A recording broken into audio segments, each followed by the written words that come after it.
Pinagsabit niya, ano bang magandang ipangalan sa ipoproduce ko, ipoproduce ng PSI na noontime show. Nanili po sa Sir RJ Halasos, ang napili niya ay kay Joey De Leon na idea. May prior namin si Joey De Leon na gagamitin iyon sa noontime show na ipoproduce ng PSI noon na naging Tape Incorporated. Yo, what's up happy people? Today on the moves. For today's video mga kuis mga gayas, mukhang hindi po makatulog yung Tito Vic and Joey sa video ito pag nakita po nila ito. Mukhang manginginig po sila nito mga kuis mga gayas, no? Dahil nagsalita na po ang Tape Incorporated, ang kanilang abogado o attorney mga kuis mga gayas. Nako. Kung marinig to ng mga TVG supporters o defenders o Tito Vic and Joey, iwan ko lang kung makakatulog pa sila nito. Siguro manginginig po sila. Kasi ito po yung sampal po nila dahil ito po ang katotohanan. So without a further ado, let's begin. Tungkol dyan sa press ko ni Attorney Maggie last week, no? Kasi napakahaba ng video. Tapos yung audio natin nung nag-live tayo nung nakaraan hindi ganun kaganda, no? So para mas maintindihan nyo, naglagay din tayo ng mga clippings ng video sa iba't ibang topic na diniscuss, okay? Doon sa press conference. I-discuss din natin yung sinabi ni Attorney Ruel Barba, ang Director General ng BLA or Bureau of Legal Affairs ng IPO Philippines, no? Na pinablish ng ating kaibigan na si Sir Procnoy, okay? I-discuss din po natin yan, no? Kasi para tablahin yung mga pinapakalat na mga fake news ng kabila, okay? Tapos, ano pang gusto nyo pag-usapan natin bukod dyan? Update din sa iba't ibang segments din ng Itbulaga. Okay, simulan na natin sa press con na ginanap doon nakaraang Tuesday. So, nabasa nyo siguro iba't ibang article na pinablish ng iba't ibang news organization, ng ating ibang kasamahan, pati yung mga video na in-upload ko. I-summarize, i-recap lang po natin yung naganap na press conference last Tuesday. Regarding po yan, dun sa cancellation ng trademark registration ng Tape Inc. na hindi pa final, ulitin natin, hindi pa po final, at tungkol doon sa appeal ng Tape Inc. sa trademark application naman ni Joey De Leon. Okay, nag-appeal na po ang kampo ng Tape Incorporated last week, last Tuesday. Okay, tapos Wednesday po, nagkaroon po ng press conference. Dali po okay, ang mga diniscuss po doon, isa sa mga gusto kong i-discuss rin sa inyo ay yung 5-year rule on trademark cancellation and the Pag-asa Supreme Court ruling. Okay, ang sinasabi po doon sa 5-year general rule on trademark cancellation na kapag nag-file ka po ng trademark tapos nag-grant na po yan, meron lang pong 5 years, no, para mag-oppose ang kahit sino na magustong mag-oppose sa trademark registration mo. After that, dapat deemed, ano na po yun, registered na sa'yo. Okay? Panghabang buhay na dapat nakarehistro sa iyo yun. Wala nang dapat mag-oppose. Okay? Sa kaso po ng Pag-asa, no, Supreme Court ruling, after 7 years nag-file ang petitioner wala na, 5 tapos 7. Ano po ang sinabi ng Supreme Court dito? Sinabi po ng Supreme Court na after 7 years ka lang nag-file, that is tantamount to abandonment of right doon sa trademark registration. Yun po ang sinasabi ni Atty. Claro. Ngayon, ang TVG po, nag-file po sila 10 years. Okay, 10 years after mag-file ang Tape Incorporated na kanilang registration para sa pangalan or sa trademark na Itbulaga. Kung yung Pag-asa ruling nga po, 7 years lang, hindi tinanggap ng Supreme Court, lalo pa 10. For a general rule, dapat itong sa TVJ, yung kanilang opposition dito sa trademark registration ng Tape Inc. ay dapat hindi na rin or kumbaga ibasura na rin. Correct. No, kasi ito nga mas matagal pa, 10 years pa po ito 10 years kumpara sa 7 years ng Pag-asa. Okay, yan po ang isang point na ni-raise ni Atty. Maggie sa ginanap na press conference. Isa pa, ano ba yung mga basis para sa trademark cancellation? Okay, may dalawa pong basis para sa trademark cancellation. Una, dapat may bad faith ka, okay, or may bad faith yung company na nagpa-register ng trademark. At pangalawa, dapat meron silang nilabag na rules ng Intellectual Property Code. Doon po sa nilabas na decision ng IPO para kanselahin ang trademark ng Tape Inc. Wala pong nakalagay doon, wala silang sinabi na may bad faith ang Tape Incorporated. Pangalawa, wala rin pong binanggit na meron silang nilabag sa rules ng IPO. Okay? So, technically, wala po dun sa dalawang category na basis ng trademark cancellation, wala po doon nakalagay sa rulings, no? Nagbase lang kasi yung adjudication officer doon sa word na originator, which is dapat copyright yun. Hindi yan magpo-fall sa trademark. Nag-focus siya sino ba ang originator ng Itbulaga, no? And then nakalagay doon sa decision si Joey daw ang nag-create ng pangalan Itbulaga or siya ang originator, kumbaga. That will fall under copyright dapat, hindi trademark. So yan isa sa mga kapila ng Tape Incorporated, no, na hindi dapat cancelin ng trademark dahil wala naman silang bad faith. Wala rin po silang nilalabag na rules ng IPO. Okay, isa pa pong na-raise doon is yung tungkol sa SIMA. Okay, sa SIMA restaurant trademark decision ng Supreme Court. Ito po yung matagal ko na dinidiscuss sa lahat ng live ko.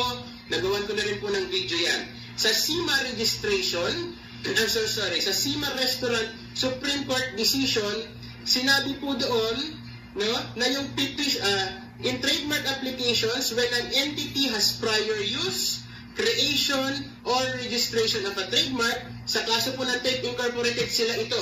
Sila yung may prior use ng pangalan Itbulaga. No, tagal na nilang ginagamit, 44 years. Iyak to lang eh. And the applicant has knowledge. Sino po yung applicant dito sa case ng TVJ? Si Joey De Leon po ang applicant na sinasabi. So ulitin natin. Ibahin natin ang terms, okay? In trademark applications, Tape Inc. has prior use, creation, or registration, and Joey De Leon has knowledge of said prior use, creation, or registration. Alam pala niya. Ikinokonekta ko para mas madali niyo pong maintindihan, ha? Pinalitan ko yung applicant at saka yung entity, which is Tape Inc., para mas madali niyo pong maintindihan. Okay, Tape Inc. has prior use and Joey De Leon has knowledge of the said prior use. Tama po, di ba? Kasi pinag-submit po silang lahat ni Sir RJ, Sir Roberto Sr., lahat po ng mga staff noon, pati yung mga talent, pinag-submit niya, ano bang magandang ipangalan sa ipoproduce ko, ipoproduce ng PSI na noontime show. Nanili po si Sir RJ Halosos, ang napili niya ay kay Joey De Leon na idea. Okay? Allegedly, yung idea ni Joey ang napili po, which is Itbulaga. Okay, so may prior knowledge si Joey De Leon na gagamitin iyon sa noontime show na ipoproduce ng PSI noon na naging Tape Incorporated. Okay po. The trademark application may not be registered due to bad faith and should therefore be denied. Yan po ang sabi sa SIMA restaurant ruling. Yun pong company na may hawak ng trademark registration, yung isa niyang dating employee na nag-claim na siya ang nag-coin ng pangalang SIMA restaurant, gusto pong agawin yung pangalan dun sa company. Ang sabi... Klaro ha? In the name of employee. So, ibig sabihin, employee talaga yan sila sa madaling pagkakasalita. Noong unang panahon, nung nagsimula pa lang yung Itbulaga, no? So, namamasukan po sila sa kumpanya ni Halosos. Sinasahuran po sila sa kumpanya ni Halosos. Ngayon, si Halosos naghahanap ng idea ng magandang pangalan. Tapos, ayun, naisip po ni Joey De Leon. Alam niyo naman, pag ikaw po trabahante, siyempre magpapasikat ka talaga. O diba?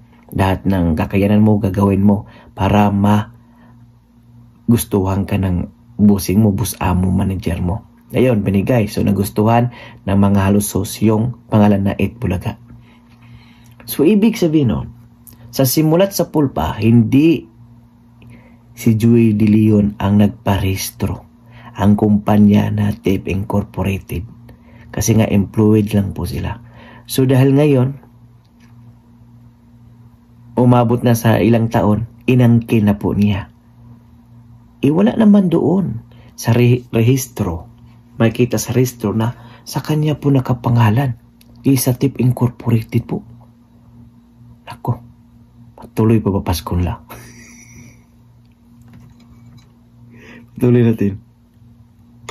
Ng Supreme Court ruling, in bad faith po, no? In bad faith, si applicant, no? Dahil kung kailan kilala na establish na yung name, correct, sa kanya gustong kukunin. Kung kailan profitable na yung name, sa kanya gustong kunin, porket siya daw ang nakaisip. Agoy, holy kabalbon. Supreme Court ang Sima Restaurant, hindi po yung applicant. Okay, so sa case po nito, ang TVJ po, or si Joey De Leon, no, may prior knowledge naman siya na gagamitin ito, so in bad faith siya. Kasi alam naman niya na gagamitin sa noontime show na tapos ngayon, angkinin, kukunin. Yung mga pangalan na pinapasubmit. Okay po, yan na po ang simple paliwanag dyan. Kaya, ito po, yung opinion ko lang. Kaya, pakiramdam ko, ayaw nilang ipaakyat ito sa mas mataas na court. Kasi pag umabot tayo na talo sila. Court, ay malakas po talaga ang laban ng TIP Incorporated. So, klarong-klaro po. Ayan po, maliwanag pa po sa sikat ng araw na hindi po si Joey De Leon ang nagparehistro ng pangalang Itbulaga. Well, idea niya dahil nga isang sa kahit sino naman sa atin, pag ikaw po na mamasukan, magpakitang gilas ka po. Diba? Para nagustuhan ka ng boss, amo, manager mo. Ayan. Pinag-isip po sila ni Halusos kung anong maganda na pangalan at titubikan Joey. Ayun po. So, napili kay Sir Joey De Leon. Okay. Kaya pala takot sila na iakyat sa mataas na hukuman dahil alam naman po natin na talagang wala po silang laban noon. Alam na po natin, may pira po yung mga Lusos. Siyempre, hindi po papayag yan. Hindi po papayag yan. Nakukunin yung sa kanila. Siyempre, lalaban po yan. Ano? Ito po, maliwanag pa sa sikat ng araw, no? Kaya yung mga pinagsasabi nila na wala ng karapatan, ay naku po. Misleading, fake news po yung mga pinagsasabi ng mga TVJ defenders ko, no? Yan na. Maliwanag pa to sa sikat ng araw kung ano po ang katotohanan. Siguro ngayon, nanginginig na po sila kasi may idea na po yung mga tao at alam po ng mga tao kung sino talagang may-ari ng Itbulaga na trademark. O, diba? O, klarong-klaro, malinaw po sa sikat ng araw. Ilang bisis ko rin sinasabi. Kaya siguro, I don't know kung matutuloy pa ba yung Pasko nila. Well, alam naman po natin na may pira po ito. Lalaban talaga ito. O, diba? Klarong-klaro yun. Nasikat ng araw mga kuis magayas na hindi po si Joey De Leon ang may-ari ng trademark na Itbulaga. Pero siya po ang nakaisip. Pero hindi po sa kanyang pangalan ang nagparehistro, kundi ang kanyang kumpanya dahil nga empleyado lang sila ng mga Halusos nung araw. Tapos ngayon, dahil sa katandaan nila, agawin na. Hindi po pwede yun. Dadaan ka muna sa butas ng krayom bago mo makukuha yun dahil hindi yun sa'yo. Hindi yun sa'yo. At ipagpatunay yan ng ating batas na hindi ikaw talaga ang may-ari. Dahil iakyat talaga na ito sa mataas na hukuman para talaga mas malinaw kung sino talagang may-ari ng trademark na Itbulaga. O, diba? Employee lang pala kayo noon.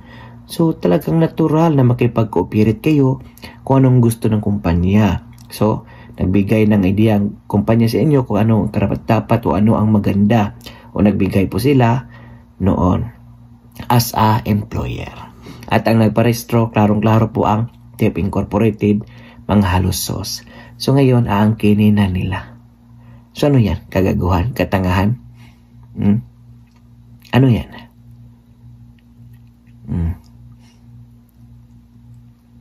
Kaya wag po kayong mga TVG Defender supporters, tigilan nyo na po yung pag-kafekyusan nyo, kamisleading nyo. Dahil ilang araw lang, ilang buwan na lang iiyak din yung mga boss amo manager nyo. Kasi maliwanag pa to sa sikat ng araw eh. Well, pagpatuloy natin dito dahil may maganda pa po siyang opinion o alam tungkol po sa TVG or quiz mga guys. Abangan po natin yan. Merry Christmas!